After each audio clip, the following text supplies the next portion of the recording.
उत्तर प्रदेश की राजनीति में स्वामी प्रसाद मौर्य किसी परिचय के मोहताज नहीं हैं। अक्सर वे अपने विवादास्पद बयानों को लेकर चर्चाओं में रहते हैं। स्वामी प्रसाद मौर्य उत्तर प्रदेश में गत वर्ष हुए विधानसभा चुनाव से ठीक पहले भारतीय जनता पार्टी को छोड़कर समाजवादी पार्टी में शामिल हो गए थे। पिछड़े और दलित समाज में मजबूत पैंठ रखने वाले स्वामी प्रसाद मौर्य को समाजवादी पार्टी ने राष्ट्रीय महासचिव बनाने में देर नहीं की। लेकिन अब एक बार फिर चर्चा है कि शीघ्र ही स्वामी प्रसाद मौर्य फिर से भारतीय जनता पार्टी में शामिल हो सकते हैं। इस बात के संकेत स्वयं स्वामी प्रसाद मौर्य की बेटी और बदायूं से भारतीय जनता पार्टी की सांसद संघमित्रा मौर्य ने एक इंटरव्यू के दौरान दिए।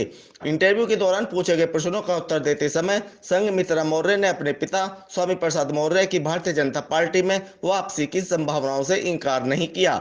संघमित्रा मौर्य ने कहा कि उनके और पिता के बीच की राजनीतिक दूरी खत्म होनी चाहिए।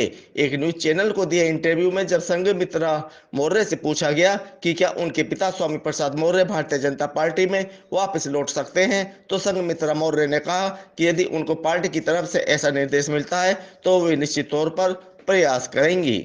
संघमित्रा मौर्य ने कहा कि वे चाहती हैं कि पिता और पुत्री के बीच जो राजनीतिक दूरियां हैं वे खत्म होनी चाहिए। संघमित्रा ने आगे कहा कि यदि पार्टी निर्देश देगी तो वे अपने पिता की भारतीय जनता पार्टी में वापसी के प्रयास करेंगी। उन्होंने कहा कि मेरे कारण पिताजी को कटाक्ष सुनने पड़ते हैं और उनकी वजह से मुझे भी यह सुनना पड़ता है। यद्यपि संघमित्रा मौर्य अपने पिता द्वारा रामचरितमानस पर दिए गए विवादास्पद बयान से इत्तेफाक नहीं रखती हैं। उनका मानना है कि किसी को भी किसी की भी आस्था को ठेस पहुंचाने का काम नहीं करना चाहिए। राजनीतिक गलियारों में एक बार फिर स्वामी प्रसाद मौर्य की भारतीय जनता पार्टी में घर वापसी की चर्चाओं का दौर इसलिए भी जारी है कि आजकल भारतीय जनता पार्टी उत्तर प्रदेश की जमीन से जुड़े विशेषकर पिछड़े वर्ग में मजबूत पकड़ रखने वाले लोगों को अपनी पार्टी में जोड़ने के लिए एड़ी चोटी का जोर लगा रही है। पिछले वर्ष हुए विधानसभा चुनाव में समाजवादी पार्टी की सहयोगी पार्टी रही सुहेलदेव भारतीय समाज पार्टी को वह अपने पाले में खड़ा कर चुकी है। हम सभी जानते हैं कि इस पार्टी के राष्ट्रीय अध्यक्ष ओम प्रकाश राजभर की पूर्वी उत्तर प्रदेश के पिछड़े और दलित मतदाताओं में मजबूत पकड़ है। इतना ही नहीं, पश्चिमी उत्तर प्रदेश में जाट मतदाताओं पर मजबूत पकड़ रखने वाले राष्ट्रीय लोकदल को भी भारतीय जनता पार्टी अपने पाले में खड़ा करने की तैयारी कर रही है।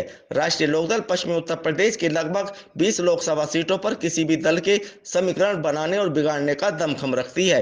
सुहेलदेव भारतीय समाज पार्टी की तरह राष्ट्रीय लोकदल ने भी पिछला विधानसभा चुनाव समाजवादी पार्टी के साथ मिलकर लड़ा था और आजकल राष्ट्रीय लोकदल प्रमुख जयंत चौधरी और सपा सुप्रीमो अखिलेश यादव के रिश्ते ठीक नहीं चल रहे हैं।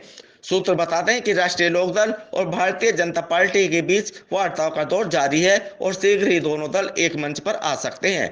अब ऐसी स्थिति में जब भारतीय जनता पार्टी प्रदेश के जमीनी पिछड़े वर्ग के नेताओं को अपने पाले में खड़ा करने के लिए अपना पूरा जोर लगा रही है, यदि स्वामी प्रसाद मौर्य समाजवादी पार्टी को बाय बाय कहते हुए भारतीय जनता पार्टी का दामन थाम लेते हैं तो इसमें आश्चर्य नहीं होना चाहिए।